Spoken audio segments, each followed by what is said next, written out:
ela só tinha que entrar numa tela e aceitar os termos de uso. Termos de usos que havia lá, né? Primeiro quesito. É gratuito e você não será cobrado de maneira nenhuma, de ponto de vista financeiro, por esse uso, fica à vontade.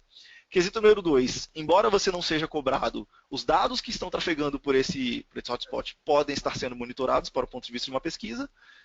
Requisito número 3, ao utilizar esse serviço, você concorda em entregar o seu filho primogênito para a F-Secure. Havia outros requisitos também no meio, tá? Chegava uma lista grande. Né? E no final, uma telinha para lista ou de acordo com os termos de uso, que todo mundo clicou e aceitou.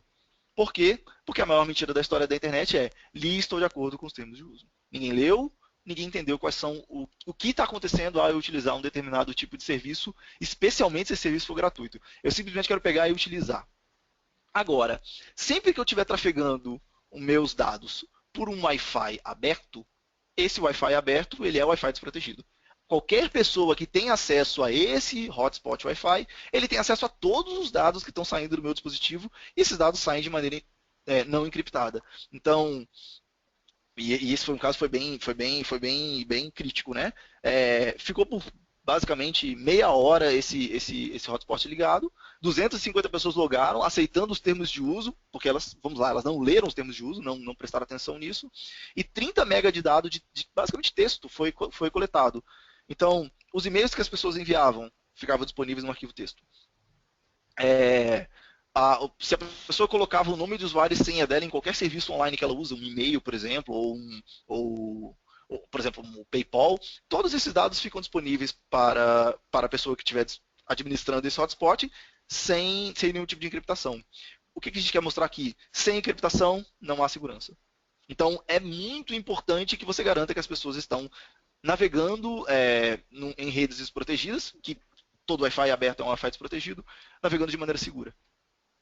Aqui a gente quer quais são as 3 requisitos. A segunda ação foi feita no parlamento da Inglaterra, aí a pesquisa já foi diferente, porque a gente chegou para os deputados e falou, bom, nós vamos fazer esse teste, vamos gravar alguns dados de vocês, estão dispostos a utilizar, como se fosse um dia normal, né, você usando esse Wi-Fi. Eles aceitaram. O que foi possível? Da primeira deputada foi possível, como na verdade ela tentou entrar no Facebook dela, e com o comando você mandou dar um timeout na conexão, ela teve que colocar o nome de usuário e senha de novo, o nome de usuário e senha dela do Facebook, então isso ficou disponível no arquivo texto, foi possível depois entrar na conta de rede social dela. Olha que terrível, porque imagina se eu sou um deputado, talvez o maior bem que eu tenho é a minha reputação. Né? Então imagina se alguém loga com meu nome de usuário, na minha conta de Facebook, que para o mundo, o Facebook do deputado é o próprio deputado, ele está falando como se fosse ele mesmo, e eu começo a postar alguma bobagem no nome dele. Então, muito preocupante. Para o segundo, ele estava utilizando um serviço de chamada VoIP, né? Se é o VoIP, você tem um IP, você pode fazer o sniff do IP dele, e foi possível gravar a conversa dele, inclusive depois a F-Secure mostrou a conversa dele para ele, e ele ficou bem chocado, assim como foi fácil, ele basicamente não percebeu nada, não teve nenhum tipo de perda de qualidade para ele, simplesmente os dados dele estavam sendo gravados sem ele perceber. O terceiro, ele tentou utilizar um e-mail online, foi o Gmail, né? Pegou o nome do usuário e e-mail dele, e aí aí é um pouquinho de engenharia social, né? Ele está usando um nome de usuário e uma senha em um e-mail online. Será que esse nome de usuário e senha dele é a mesma que ele usa, por exemplo, em outro serviço online, por exemplo, o PayPal? No caso era. Então, também é outra diquinha que tem que estar aqui, para a gente tentar sempre manter pelo menos senhas diferentes para serviços online, tá? Qual que é a ideia aqui? Garanta que as pessoas estão navegando de maneira segura. Como que eu faço isso? Especialmente utilizando o VPN. Todo dispositivo móvel que navega em redes desprotegidas, ou seja, gente, todo mundo navega em redes desprotegidas, eu navego em redes protegidas, porque eu entendo o meu 3G, o meu 4G, como um recurso finito. Né? É algo que acaba, eu tenho um limite para usar. Agora, um Wi-Fi gratuito que está disponível para mim, bonito, ele é um recurso infinito, eu posso usar ele à vontade. É um pensamento correto, é um pensamento até de economia. Só que, se você estiver navegando sem encriptação, sem VPN, você está navegando de maneira desprotegida. Além disso, a gente tem um outro problema. Eu estou, então, utilizando o meu dispositivo móvel para fazer atividades do meu trabalho, passando informação de um lado para o outro. E o que acontece se esse dispositivo for perdido? Será que eu tenho eu tenho um PIN para bloquear meu dispositivo, um PIN forte, o meu PIN é 1, 2, 3, 4. Ou o PIN é alguma sequência fácil que uma pessoa que está acostumada a esse tipo de informação, que ela consiga desbloquear. Pensando, e a gente está falando aqui de dispositivos corporativos ou de dispositivos pessoais que estão sendo utilizados para o trabalho. Então, o que, que eu, que sou o gestor da segurança, tenho que pensar? Que se eu vou permitir que as pessoas usem o dispositivo pessoal delas no trabalho, eu preciso fazer algumas atividades remotamente no dispositivo. Garantir uma senha segura, bloquear o dispositivo caso o dispositivo seja perdido, ou caso o dispositivo seja perdido mesmo, e eu sei que a pessoa trafegou dados, enviou uma proposta com preços, por exemplo, para um cliente, ficou lá na caixa de e-mail dela, eu tenho que ter o poder de remotamente apagar esses dados. O dispositivo foi perdido, o que é muito ruim, né? É péssimo ter um celular furtado, mas pelo menos os dados que trafegam estão seguros. Lembrando, a reputação da companhia é muito mais importante do que um dispositivo móvel, que se você consegue adquirir outro. Uma perda de reputação, talvez nem tanta. Essa pesquisa que a gente está colocando aqui foi uma que foi feita na Europa. A gente vê que lá esse awareness está começando a chegar. Né? Na Alemanha, pelo menos, quase 60% das empresas que responderam dizem que já tem alguma VPN no celular para os dispositivos móveis. Mas em outros lugares é menos e, sim, esse dado ele junta tudo, né? Empresas pequenas e médias e empresas grandes. Para empresas pequenas o cenário foi bem pior, assim. Bem poucas empresas pequenas levam em conta esse tipo de segurança para os dispositivos. É muito importante. Então, se eu estiver pensando em mobilidade ou em bring on device, o que eu, que sou o gestor de segurança, tenho que pensar? Eu tenho que garantir uma VPN para que os dados sejam encriptados, ou seja, se ele estiver trafegando numa rede Wi-Fi de um criminoso qualquer, né, que ele colocou a rede Wi-Fi só para poder capturar dados, ele vai pegar os dados, mas ele vai pegar um dado encriptado, não vai ser de nenhum uso para ele.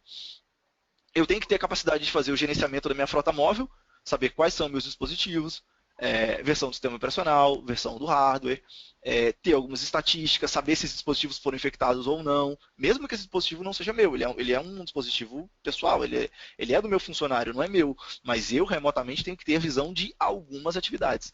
Ao mesmo visão de algumas informações, sem eu ter acesso às informações dele, eu não vou manter a privacidade dele, eu não vou ter acesso aos dados dele. O que eu preciso saber é, o dispositivo está seguro ou não, o dispositivo tem um password forte ou não, o dispositivo foi perdido, ele me falou que o dispositivo está perdido, posso apagar o dispositivo ou não. E saber se ele está navegando de maneira segura, né? A gente sabe que, especialmente, mesmo o dispositivo corporativo quanto pessoal, na verdade, quando está em casa, o filho pega, o filho vai, começa a clicar em alguma coisa, ele clica em um site de joguinho, né? Baixa algum aplicativo. Então eu tenho que garantir que esse aplicativo que está sendo baixado é seguro, isso é importantíssimo, e eu tenho que garantir que ele não está navegando em algum site falso, né? Que é um site feito, por exemplo, para que passe algum malware para ele. Então eu tenho que garantir que as pessoas navegam de maneira segura, mas mantendo a privacidade dos dados dela. A F-Secure ela tem um produto para isso chamado Freedom for Business. Tá? Então, toda a partir da nuvem. Então, basicamente é uma agência, um cliente que é instalado nos dispositivos móveis e você, que é o gestor da segurança, vai ter acesso a todas essas funcionalidades que estão aparecendo aqui. Garantir que as aplicações estão seguras, uma VPN, né, uma encriptação dos dados do usuário, ele não vai receber tentativas de tracking não desejadas, que basicamente acho que nenhuma tentativa de tracking é desejada, né? Ninguém vai conseguir pegar a sua localização para te enviar uma propaganda ou por algum motivo pior ainda, né? Para saber a sua localização mesmo. Você que é o gestor de segurança, você tem que garantir uma senha forte, você tem essa capacidade, número de caracteres mínimo, o que acontece se a pessoa está tentando desbloquear o dispositivo e não está conseguindo, em quanto tempo o dispositivo que tá ligado ele tem que ser bloqueado, né? Porque muitas vezes, e a maioria das pessoas não fazem isso, né? Não coloca nenhum PIN, então se eu clico no celular para ver a hora e deixo ele na mesa, qualquer outra pessoa que mexe na tela, o celular está desbloqueado. Isso é terrível, assim. Né? E informações do dispositivo também. E tudo isso tem que ser, obviamente, ser feito a partir da nuvem, porque dispositivos móveis são móveis, têm mobilidade. Então, em qualquer lugar que eles estejam com uma conexão, eles têm que passar informações e receber informações da console para o gestor da segurança. Tudo isso mantendo a privacidade do usuário. Tá? Então, não é, eu não quero ter acesso a informações do que ele está navegando, eu não quero ter acesso a esse tipo de informação. especialmente se for o dispositivo próprio dele, né, no conceito do Bring Your Own Device. Eu não quero nunca saber se ele está em casa navegando em um site, digamos, que eu considero incorreto, se não é minha alçada. O que eu tenho que garantir é que ele está navegando de maneira segura, para que os dados da empresa estejam sempre protegidos. Bom, falamos dos dispositivos móveis, agora vamos falar dos dispositivos tradicionais, né? Computadores, servidores de e-mail. Você tem que garantir que você tem uma solução que seja segura. O caso, por exemplo, das prefeituras pegando malware, né, pegando CryptoLocker ou ransomware, é bem clássico. Elas basicamente não têm solução de segurança, ou essa repartição aqui, essa parte da prefeitura instalou um antivírus. Um antivírus gratuito, eles chamam de antivírus, né? Instalei um antivírus gratuito, a outra instalou um outro, você não tem um controle centralizado, você não tem visibilidade, você não sabe se está atualizado ou não. E mesmo assim, né? Há alguma diferença entre um antivírus gratuito e um antivírus pago? As pessoas perguntam pra gente, né? Do tipo, por que eu pagaria... A Secure, ela produz soluções de segurança, né? Então, por que eu pagaria por algo que está disponível gratuitamente? E aí eu falo que você tem que olhar os testes, né? Uma solução gratuita é algo interessante. Se você não colocou uma solução gratuita no seu ambiente, quem sou eu para te falar que você não está protegido? Você vai estar protegido contra 99% das ameaças. É bastante. Mas uma solução centralizada, uma solução com heurística avançada, uma solução com controle de conexão, vai te proteger contra 99,9%.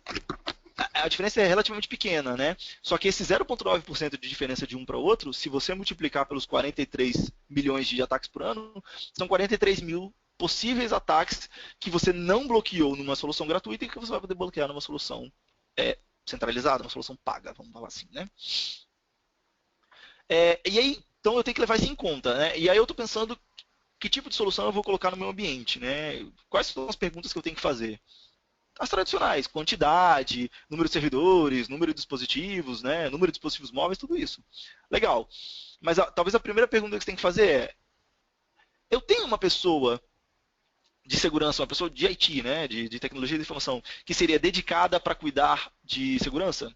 E essa pessoa vai ter que ter acesso a uma console todo o tempo, né? Essa pessoa que publica políticas, eu tenho essa pessoa? Né? Se eu sou uma empresa grande, né, uma empresa maior, provavelmente eu tenho, né? Se eu não tiver, eu vou ficar sempre desprotegido? A gente fala que não, o que você tem que fazer é vou contratar a segurança como um serviço, um modelo. Então, como a FCQ pode entregar esses dois modelos? Eu vou falar um pouquinho. E aí, o que eu tenho que levar em conta ao escolher um produto também? Porque as pessoas falam, isso você vai ver sempre aparece alguém falando, né? O antivírus é uma tecnologia morta, o antivírus é uma tecnologia que não protege mais nada, ele está ultrapassado. Quando as pessoas falam isso, né, elas estão falando somente do ponto 6, que é o antivírus que é baseado em assinatura de arquivos, né? Um mal qualquer, ele gera uma assinatura, você faz a comparação, se a assinatura for a mesma, esse arquivo está infectado, você bloqueia. Realmente a eficácia desse tipo de técnica, ela tem reduzido bastante, atualmente está em torno de 15%. Então sim, o antivírus tradicional ele só protege contra 15% dos malwares, especialmente dos malwares mais novos. Só que, primeiro, que você chegar e falar assim, eu não quero proteger contra esses 15%, não é uma então você abandonaria o antivírus completamente. Eu não entendo isso como uma tecnologia, como uma ideia interessante de segurança. Né? Todo o histórico está ali, eu tenho que manter. E um produto de segurança, que é mais que um antivírus, ele tem que ter mais do que somente isso. E daí que vem a diferença entre os 99 e os 99.9. Eu tenho que garantir que a pessoa está navegando está entrando em um site seguro, né?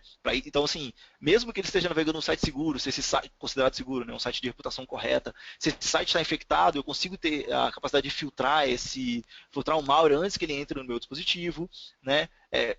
O máximo de consultas possíveis eu tenho que fazer na nuvem e não dentro do próprio antivírus. Na nuvem eu ganho tempo, né? É mais rápido e assim.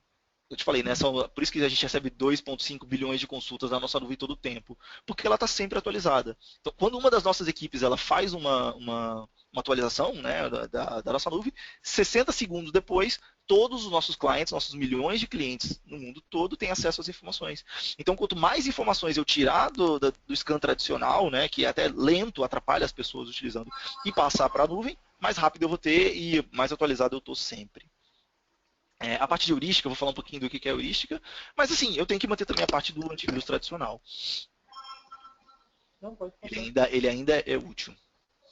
Aqui a gente fala do conceito das camadas de proteção, né? Ou seja, quando a pessoa fala que o antivírus, um antivírus tradicional ou um antivírus gratuito, ela está falando somente da penúltima camada do ponto esquerdo, que são as definições de assinatura. Um antivírus que pega as definições de assinatura, essas definições de assinatura elas são compartilhadas por todos os fabricantes, então realmente não, tanto que você vê, nenhum fabricante mais leva isso em conta na hora de definir um produto de segurança. A ideia é que você coloque outras funções que garantam uma proteção melhor.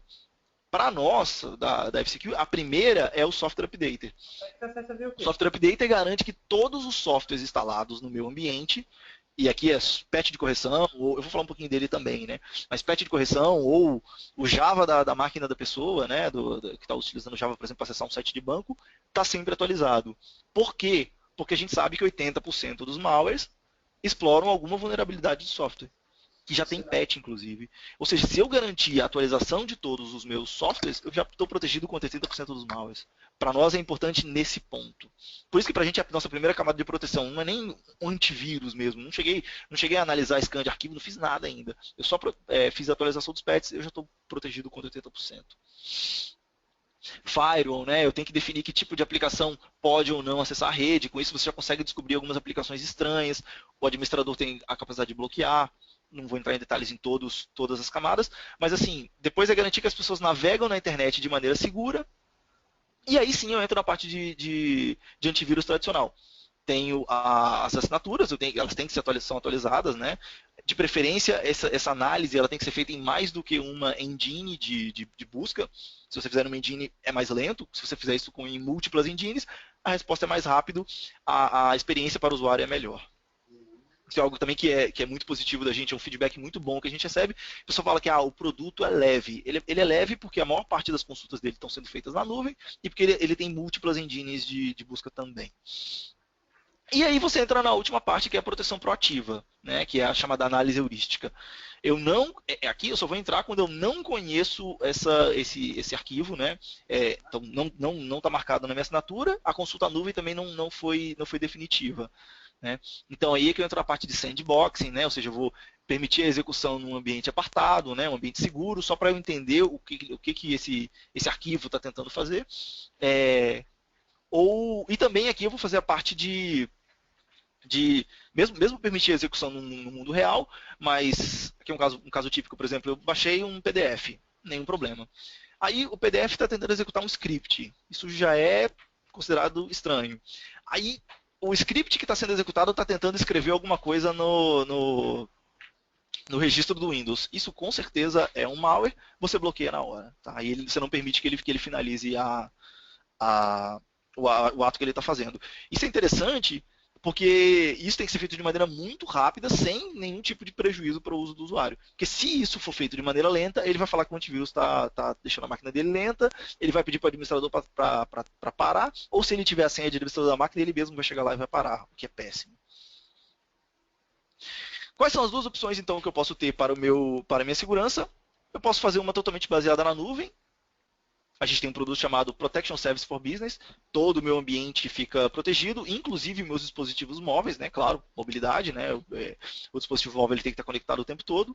E aqui é ideal para empresas, por exemplo, que não tem a pessoa de segurança aplicada, pessoa de segurança específica para isso. Porque ela pode contratar esse serviço a partir de um parceiro. Então, o parceiro provê a segurança, né? Ele não vai chegar e falar, não estou te provendo um produto de segurança. Né, embora o produto seja uma parte importante desse serviço também. Mas o que ele está fazendo é garantindo que todos os seus dispositivos estão sempre protegidos. E você não precisa se preocupar em ter acesso ao console. Você vai receber um relatório, por exemplo, todo mês, do status da sua segurança, vai saber quais dispositivos seus estão atualizados, né? Se um dispositivo está desatualizado, provavelmente ele não foi ligado, você sabe o tipo de ação que você tem que tomar. Né? Com isso, equipes menores de TI conseguem manter a segurança dos dispositivos.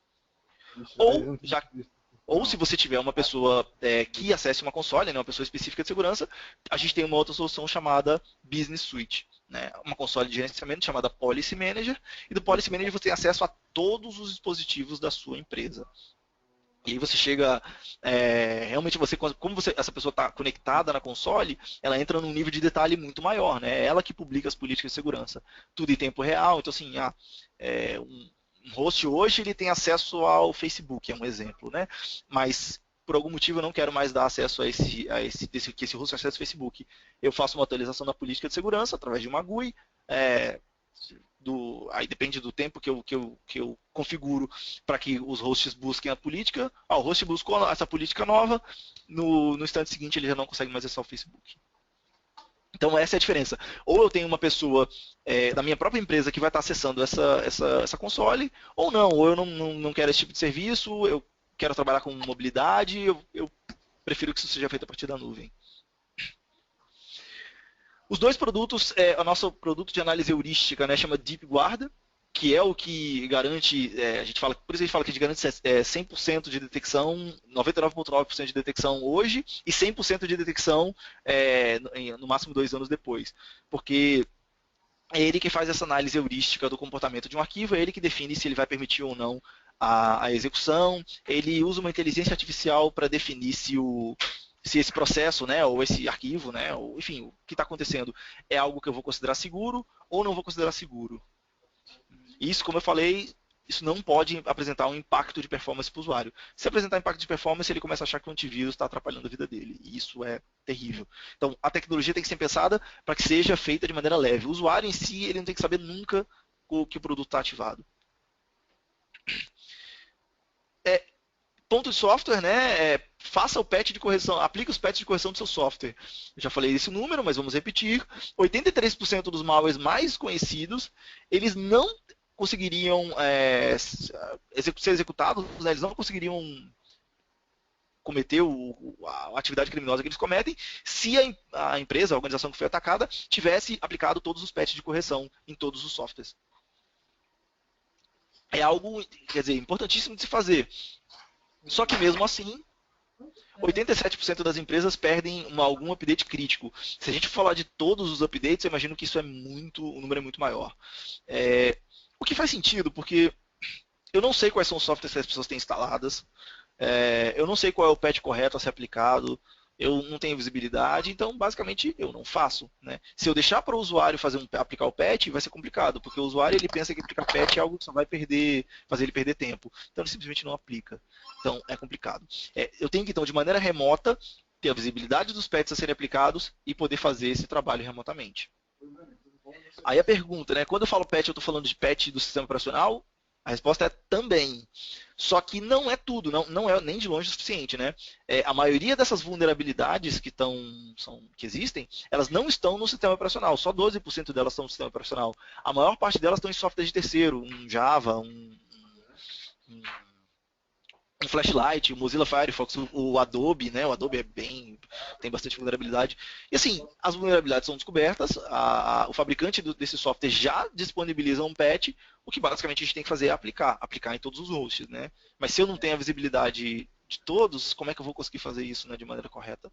Então a ideia é que com o produto você consiga definir, por exemplo, um dia, né? Eu quero que toda sexta-feira, meio-dia, todos os softwares que um host tenha para ser patches que ele tem que aplicar, sejam aplicados. E aí, por exemplo, quando ele voltar do almoço, né, eu vou fazer isso meio-dia. Quando ele voltar do almoço, o software já está todo atualizado. Se precisar fazer reboot na máquina, ele já fez. Ou eu posso fazer isso automaticamente. Enfim, a decisão é do administrador. O que é importante é que ele tenha a visibilidade do status da segurança. Se tem uma aplicação de segurança, um patch de segurança crítico a ser aplicado, é muito importante que ele aplique o mais rápido possível. Para você?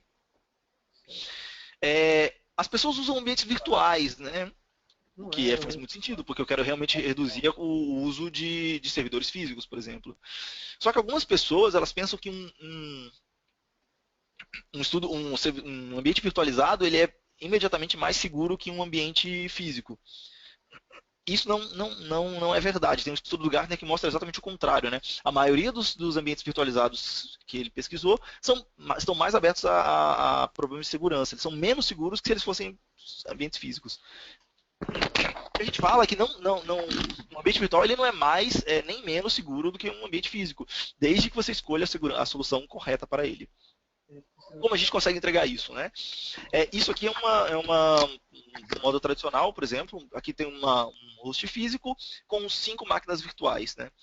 Duas dessas máquinas são desktops, por exemplo, um Windows 7 e um Windows 8, e duas são servidores. Uma vai ser um servidor de Exchange e uma vai ser um servidor de aplicações, por exemplo, né? Algumas pessoas pensam que eu só preciso fazer a proteção, né, de anti-malware no nível da plataforma de virtualização, no nível do host físico. Só que assim, qual é o problema desse tipo de cenário? Cada uma dessas 5 máquinas virtuais que eu tenho aqui tem uma necessidade específica, tem uma capacidade específica, necessitam de uma solução de segurança específica. A solução de segurança que eu vou aplicar em um desktop, obviamente não é a mesma que eu vou aplicar no meu servidor de correio. Isso não faz o menor sentido. Então, a maneira correta de eu fazer isso é uma solução de segurança em cada uma desses ambientes, dessas máquinas virtuais. Só que, e aqui é um cenário interessante, né? Se eu tiver 5 soluções de segurança trabalhando em paralelo dentro de um host físico, eu tenho 5 elementos competindo por um recurso limitado. Isso pode causar algum impacto na performance. Como que eu resolvo isso? E isso resolve outro problema de segurança, né? Porque eu tenho uma máquina virtual aqui agora, né? Só que essa máquina virtual provavelmente amanhã ela não vai estar ligada, ela vai estar desligada. Então ela fica 30 dias desligada para daqui a 30 dias ela ser ligada de novo. Ela está com 30 dias de atualizações de segurança que não foram aplicadas.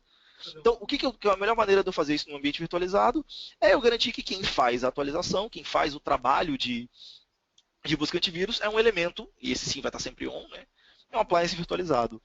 Então, a ideia do produto é que quando você tem esse tipo de ambiente, o scanning ele é feito de maneira offload, né? Então ele é feito, basicamente eu que sou o host virtual, eu envio uma requisição para um appliance virtualizado, eu estou dentro de uma rede de altíssima velocidade, porque eu estou dentro do mesmo host virtualizado, né? E esse host virtualizado que vai estar pegando atualizações, esse host virtualizado que vai estar acessando a nuvem de reputações, né? E basicamente, então, eu envio uma requisição para ele e espero uma resposta. Uma rede é muito rápida, ele faz isso de maneira rápida, eu recebo minha resposta, continuo com o meu trabalho. Já sei se o arquivo é seguro ou não. Com isso, eu mantenho uma segurança de altíssimo nível e não tenho perda de performance. Com isso, sim, eu garanto que o meu ambiente virtual ele é tão seguro quanto o meu ambiente físico. A maioria dos malwares, eles vêm da internet, né? Bom, da internet, quando eu falo da internet, é tanto você clicando em um link fora, ou mesmo você recebendo um e-mail externo com algum link. Então, são as duas coisas que você tem que fazer com certeza. É controlar o acesso à internet e proteger o e-mail. Controlar o acesso à internet, eu ganho duas coisas. Eu melhoro bastante a minha segurança, porque eu estou evitando que as pessoas acessem sites conhecidos por serem sites inseguros, sites que têm malware, site de conteúdo adulto, estou falando aqui, ou mesmo redes sociais, a gente sabe que redes sociais têm malwares escondidos. E eu melhoro a produtividade também dos meus funcionários, né? Aqui é um estudo do ano passado, também na Europa, tá? Em 2013, 70% das pessoas falaram que responderam uma pesquisa, falaram que elas perdem algum tempo do trabalho dela em atividades não corporativas, fazendo pesquisa no Google ou usando redes sociais, no geral. Só que esse número subiu para 89% no ano passado, né? E o dado talvez o mais assustador é que 4% das pessoas falam que elas perdem mais da metade do dia fazendo atividades que não são relacionadas ao trabalho. Isso é complicado, né? Então a gente sabe que o uso da internet ele tem que ser controlado para que eu ganhe produtividade. E a maioria das pessoas tem gastado, como tem tempo eu falei, é no Google e no Facebook. Então, eu que sou gestor da segurança, é muito interessante que eu consiga fazer esse bloqueio, que a pessoa não navegue em um site que não é corporativo, um site que eu não desejo que eles naveguem, né? Algumas pessoas perguntam, eu faço isso no Firewall, eu faço isso no Firewall, é uma maneira de fazer, claro, né? Fazer isso no proxy, mas aqui não é nem isso, né? Eu bloqueio na própria categoria. Então, se o host ele foi marcado, um desktop, por exemplo, ele foi marcado que ele não pode acessar um site de conteúdo adulto, a categoria adulto está marcada, nenhum dos sites de conteúdo adulto, que tem centenas de milhares marcados lá, ele nem vai conseguir chegar nesse site. Então, mesmo que ele esteja num proxy, ele nem chega ao proxy. Obviamente não é para substituir um pelo outro. Eu entendo que os dois trabalham muito bem juntos, né? Eu penso que às vezes talvez final de semana, né, pessoas que levam o computador para casa, o proxy pode ficar um pouco sobrecarregado de pessoas tentando acessar, o proxy tendo que barrar esse tipo de atividade. Se eu barro no próprio host, meu proxy ele fica sendo utilizado para outras coisas, para outras atividades que ele tem que fazer. Eu faço esse travamento direto no nível de host. O legal é que isso tem que ser feito de maneira centralizada. Então eu posso definir que, por exemplo, a maior parte da corporação não precisa acessar o Facebook, então eu vou bloquear redes sociais, ou bloquear o próprio Facebook, eu posso fazer isso também. Mas o pessoal do Recursos Humanos deseja acesso ao Facebook, eles precisam fazer acesso, então eu libero o Facebook para eles. Eu posso fazer esse tipo de ajuste fino. Não é bloquear para todo mundo ou desbloquear para todo mundo. Embora eu também possa fazer isso. Sempre que as pessoas estiverem utilizando a internet para fazer atividades consideradas muito críticas, como, por exemplo, um site bancário ou por exemplo, mesmo um CRM na web, né? CRM na web é complicadíssimo. O momento mais crítico do trabalho que você está fazendo no CRM na web é quando você coloca suas credenciais. Você está basicamente colocando as suas informações corporativas numa página da web. O que é a ideia aqui? É que sempre que eu estiver fazendo esse tipo de trabalho, todas as conexões que não são consideradas seguras, conexões a sites não considerados seguros, elas têm que ser bloqueadas. Né? São bloqueadas e quando eu termino meu trabalho, né, basicamente vai aparecer uma tela para mim falando, ó, está bloqueado o uso da... Estou, por exemplo, entrando no site do banco e no Facebook ao mesmo tempo. Estou fazendo meu trabalho no site do banco, não tem problema. Se eu tentar ir para a página do Facebook, a página vai aparecer que está bloqueada momentaneamente. Quando eu termino meu trabalho, eu apertei o botão de end, as conexões têm que ser reabertas, né, sem perda de trabalho para o usuário, sem perda do que ele estava fazendo. Com isso, eu garanto que nunca, em nenhum momento, enquanto eu estiver fazendo uma atividade muito crítica, que é passar informações para um site na internet, alguma outra conexão vai estar aberta que pode fazer esse mesmo trabalho. Que é... Nossa, eu falo, velho. Porque a gente sabe que, basicamente, que atualmente os sites de banco em si, eles já são bem seguros, né? O maior problema, né, o elo mais fraco dessa cadeia ainda é o usuário e o próprio browser. Algumas pessoas falam que talvez o que você pode fazer é manter dois browsers, né? Eu vou usar o Firefox só para atividade bancária, né? Só uso ele para atividade bancária e quando eu fazer qualquer outra coisa, eu tenho que estar usando o Google Chrome. Mas a melhor maneira que você pode fazer é simplesmente tunelar, né? Enquanto eu estiver acessando o site bancário, eu não consigo fazer nenhuma outra atividade, né? Daí, aqui esse ponto, né? Esse aqui é talvez uma das aplicações mais zagueiro que a gente tem, né?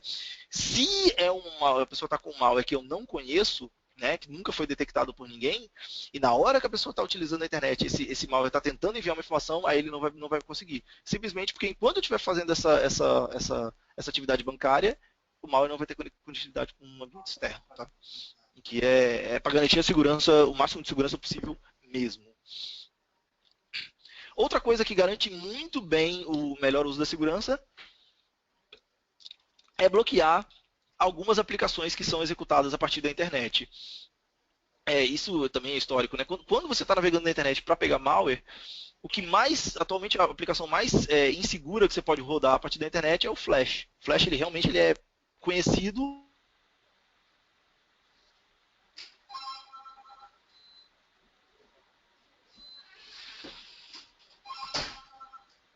pela grande quantidade de... Eu posso simplesmente bloquear totalmente o Flash e o Java, né? Bloquear no próprio browser, assim, esse browser não executa Flash, não executa Java de maneira nenhuma. Só que isso pode causar um problema, que as pessoas precisam muitas vezes utilizar Flash e utilizar Java. Qual que é a ideia? Eu já faço a consulta do site que eu vou visitar e eu já sei se esse site ele é seguro ou não. Né? Ou seguro ou desconhecido ou inseguro. Se o site é considerado seguro, não tem nenhum problema eu executar o Flash e o Java nele, porque o site é considerado seguro, a reputação do site é boa. Agora, se o site for considerado desconhecido, eu sei. Assim não, por isso aqui eu tô vendo, não tem que ligar ainda, tá bom? Deixa eu bloquear esse tipo de aplicação utilizando a internet. A ideia aqui é que eu não bloqueio tudo, eu só vou bloquear os sites desconhecidos, os sites inseguros. Ou seja, eu melhoro o uso da internet para a pessoa, porque ele vai conseguir, por exemplo, executar o site de banco, né? Tem site de banco que precisa de Java, mas se ele estiver navegando em um outro site desconhecido ou um site inseguro e esse site tenta executar um Java, aí eu já vou conseguir bloquear. Esse é o melhor uso dele sem perder de vista a segurança. Tudo bom? Qual o problema? Eu já falei aqui, né, das prefeituras, pelo que eu fiquei sabendo, foi isso mesmo. Recebeu um e-mail qualquer, né, um e-mail de phishing, um e-mail falso, a pessoa clicou, uma planilha, qualquer coisa do tipo. na tecla do Windows no teclado, mais o R ao mesmo tempo. Por gentileza. E pegou o filtro. Isso é garantir que as pessoas só vão receber e-mails, ou e-mails seguros, ou mesmo um e-mail que, às vezes pode acontecer, né? A pessoa que está enviando o e-mail para mim, o e-mail foi infectado e ela não está sabendo. O que a minha solução tem que fazer? Ele tem que entender que esse e-mail, ele, por exemplo, tem um arquivo nele que está infectado, eu vou remover o arquivo, mas vou permitir que a pessoa receba a mensagem, porque a mensagem é segura. Ou, isso pode acontecer, né? Pedaços da mensagem vêm mal formados, pedaços da mensagem vem com um malware, né? Eu vou chegar, faço a limpeza do e-mail, tiro esse pedaço que está mal formado e eu entrego a mensagem para a pessoa. Tá? Garantir que isso fica numa quarentena, para que eu não perca informações, enfim. O que eu tenho que garantir é que a pessoa está utilizando o e-mail de maneira segura. Uma coisa importante também, reduzir a quantidade de spam. O spam, ele são dois problemas em um, né? Primeiro que o spam é uma das maiores maneiras de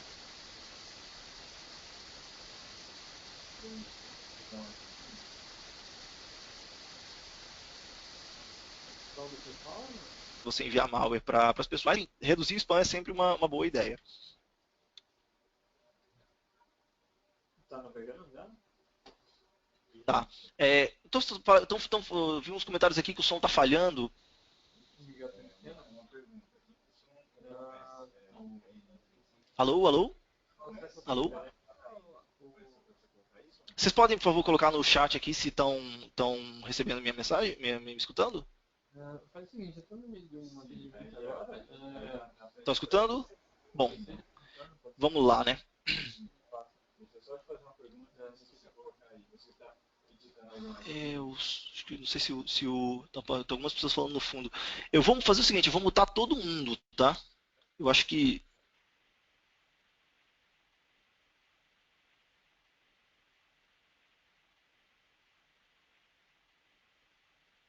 Maneira. Então a ideia aqui é que você consiga fazer essa proteção do seu e-mail, de preferência de várias maneiras, né?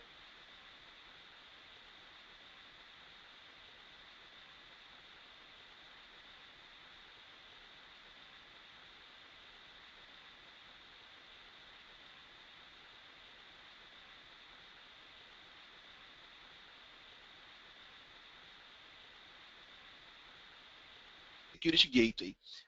Daquilo que eu tinha falado, né? Se você. O pessoal está falando que realmente não está conseguindo me escutar.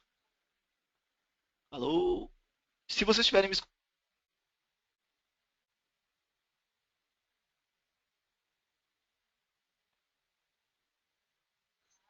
Eu estou realmente com problema de conexão de internet hoje. Eu peço desculpas a vocês, tá?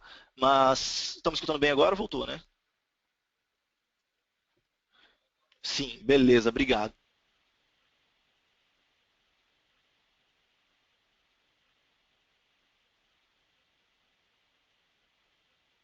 Desculpa aí, tá? Bom, então, dentro do seu próprio servidor de correio, né, já que eu preciso de uma solução antivírus para o servidor de correio, eu instalo também uma solução que faz detecção de spam e isso tudo. Ou eu faço isso a partir num servidor apartado, né, num gateway.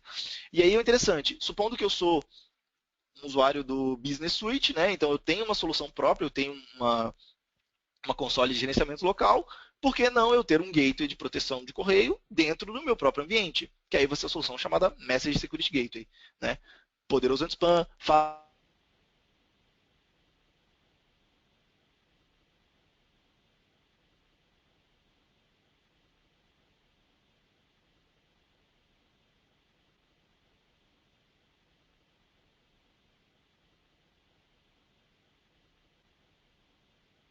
na nuvem, só que ele vai chamar Protection Service for E-mail. É o mesmo produto, só que em duas maneiras para que as pessoas adaptem, na verdade, a necessidade e a arquitetura delas ao produto que elas têm. Gente, última coisa, tá? É o último ponto. Que eu falei muito de tecnologias, de como você pode proteger, mas a melhor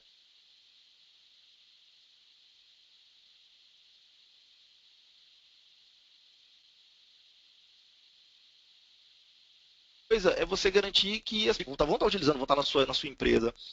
Rapidinho, tá? Se, por exemplo, eu estou utilizando alguma tecnologia para fazer algum desenvolvimento e eu estou com alguma dúvida técnica sobre esse uso, por exemplo, eu uso um servidor de aplicação e eu tenho uma dúvida sobre esse servidor de aplicação, e eu chego na internet e vou postar uma pergunta sobre ele, eu nunca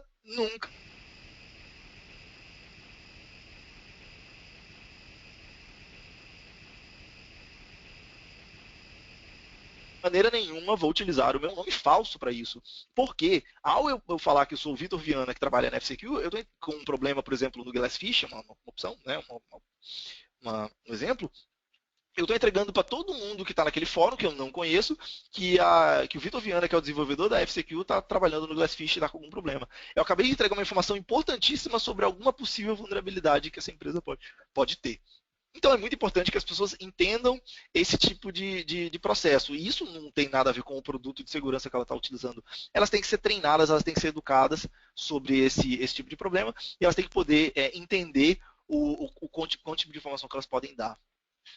Eu acabei estendendo um pouquinho demais o tempo, gente. Eu peço desculpa para vocês. A gente teve alguns problemas de conexão também, mas eu vou abrir espaço para pergunta, se alguém tiver alguma pergunta, rapidinho, porque realmente a gente passou do tempo, né? Estão todos desmutados nesse momento. Se alguém tiver alguma pergunta para fazer no chat também, fique à vontade, tá? Muita gente fala pra mim.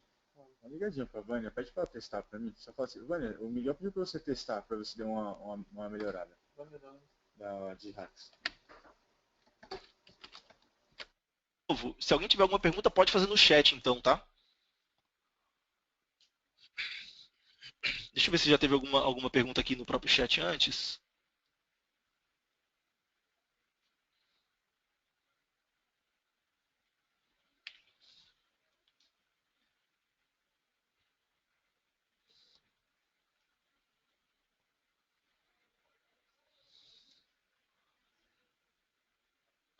Bom, gente, acho que não veio nenhuma pergunta aqui ainda. Legal, obrigado. Tem o pessoal falando que não tem perguntas. Gente, podem falar com o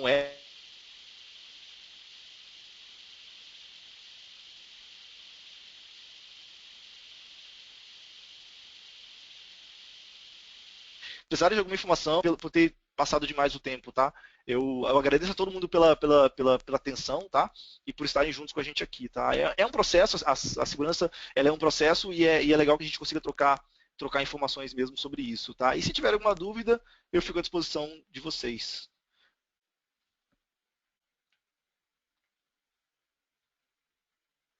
Gostaria de pegar alguns conteúdos apresentados. Pessoal que está pedindo a apresentação, é possível sim, tá? Esse material ele fica disponível. Acho que é só entrar em contato com o Eric e ele consegue passar para vocês. Isso não é nenhum problema, não. Ele passa o material sim. Legal. Obrigado, gente. Eu vou fechar o webinar agora. Eu agradeço a todo mundo aqui, tá? Tenham um bom dia, né? E se tiverem alguma dúvida, podem entrar em contato. Obrigado. Tchau, tchau.